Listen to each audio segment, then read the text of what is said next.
There's a whole lot that I don't recall specifically, but I know this. The vehicle was upside down and they were trying to get me out, and there was music playing in my head. On a snowy Christmas day in 1987, Dahlia Knox was in a car with her sister and brother-in-law when they were hit by a drunk driver. I was semi-conscious, then I went unconscious, and so then I woke up in the hospital. Although the others escaped with minor injuries, the crash left Dahlia paralyzed from the waist down. Doctors told her she would likely be confined to a wheelchair the rest of her life. From there on, I went through, like, what do I do from here now? Where do I go from here? Dahlia was determined to live her life. An accomplished gospel singer, she continued her work in music ministry, but her life was hard. I would continue to go and sing, and I would push myself, into the restroom or the shower, whatever, and then I would drag myself into the car, and I would push myself. It was one of those things where you had to drag yourself, you had to push yourself. Dahlia believed God would heal her as people prayed constantly for her. But after a decade passed with no changes, she started to lose hope.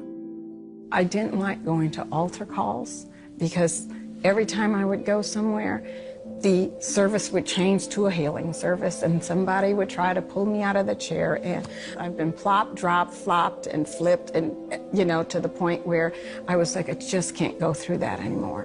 While attending a Christian conference, she was captivated by one of the speakers, Bishop Levy Knox. It was so amazing because he didn't see the wheelchair, he saw beyond the wheelchair. He later became her husband and a major source of inspiration for Dahlia. I remember him taking me in front of the mirror at home and holding me up and just say, I want you to see yourself standing. He would take me and dance with me, and just, as my legs would dangle, he would take me around. And he was one that always continuously tried to put hope and faith in me as to think beyond that, even though at times I was frustrated about it. By 2010, Dahlia had been in a wheelchair for over 22 years. In August, she and her husband attended a conference hosted by evangelist Nathan Morris. The evangelist went up and he started speaking on healing and all that. Had I known it was a healing service, I have to be honest, I would have never gone. She was at the front of the church with her husband when Pastor Morris started praying for her. Here I am confined for 22 and a half years in this wheelchair. And for the first time in the longest time, I find myself that something could possibly really be happening. I said, I'm feeling something in my legs. The power of God is all over this sister right now. She normally has no feelings, but she can feel our hands on her legs. And she's had no... I had to get to the heart of it. And the heart of it was, are you willing to risk your pride and take a step of faith, even if you fall? With the assistance of her husband, Dahlia slowly rose. She later stumbled and sat back down, fighting to block out the doubts flooding her mind. I remember the words that he prayed were, let faith arise in this woman of God. In Hebrews 11, faith is in the present, in the now. It's standing between two present terms. Now faith is. And I sat there and a righteous indignation came in me, a righteous anger came in me.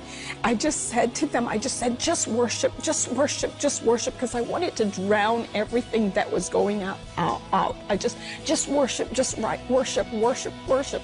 Then her husband and Pastor Morris helped her back on her feet. She took a few steps on her own. Then, as the congregation sang and prayed, Dahlia started walking around the church.